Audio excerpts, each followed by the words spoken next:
Nous a quittés ce mercredi à l'abattoir à l'âge de 88 ans. C'est dans cette même ville qu'il a été inhumé cet après-midi, entouré de ses proches, commandant de gendarmerie, maréchal des logis, chef médaillé de l'Ordre national du mérite ou encore ancien président du club de football de l'abattoir. C'est une figure de Mayotte qui s'en est allée.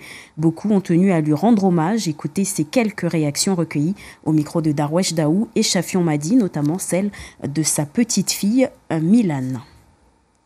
Gabriel Beava, c'est à la manière dont les choses se passaient ici quand on était gamin. C'était nos grands frères. Donc moi personnellement, comme j'étais de la 6e et terminale à la Grande Comore, grâce à Tonton Gabi, grâce à Christian Nouveau, grâce à Christian, enfin tous les morts, Abdou Salam et compagnie, ce sont les gens qui nous assistaient, qui nous accompagnaient, nous encourageaient, nous donnaient les bonnes paroles pour que les études se passent bien. Et tonton Beava était parmi ceux qui m'ont beaucoup apporté, m'ont soutenu, surtout quand je suis arrivé en 6e à Moroni où c'était pas évident parce que c'était un changement un peu brutal pour moi d'aller là-bas, quoi. Et ça j'oublierai jamais. C'est une personne qui aimait la jeunesse, qui aimait son pays, qui n'était pas avare de bons conseils vis-à-vis de la jeunesse. Et c'est vraiment cet homme-là qui nous manquera aujourd'hui, surtout dans des périodes troublées comme celle que nous vivons. C'est un homme de sa sagesse, de son expérience, nous manquera encore davantage parce qu'il n'était pas avare de bons conseils et il était toujours de bons conseils, il était toujours disponible. Ça nous fait mal, mais c'est notre ligne droite, on ne peut pas faire autrement.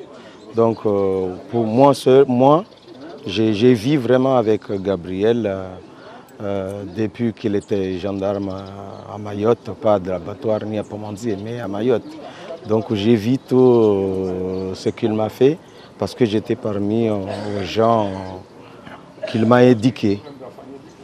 Donc aujourd'hui, il est mort. Bon, on l'amène là où il doit dormir. De son vivant, personnellement, je retiens que c'était un grand-père exceptionnel, un père aimant dans tous les sens du terme. Certains diront qu'il ne disait pas ses sentiments, mais il le montrait suffisamment. Alhamdulillahi Rabbil Alamin. Ce que je retiens de lui, essentiellement, c'est le travail. On réussit toujours tout par le travail, l'amour des autres et aussi toujours regarder celui qui n'a pas et celui qui a aidé son prochain, quel qu'il soit. L'amour des autres, la solidarité, le travail, c'est ce que je retiens de lui.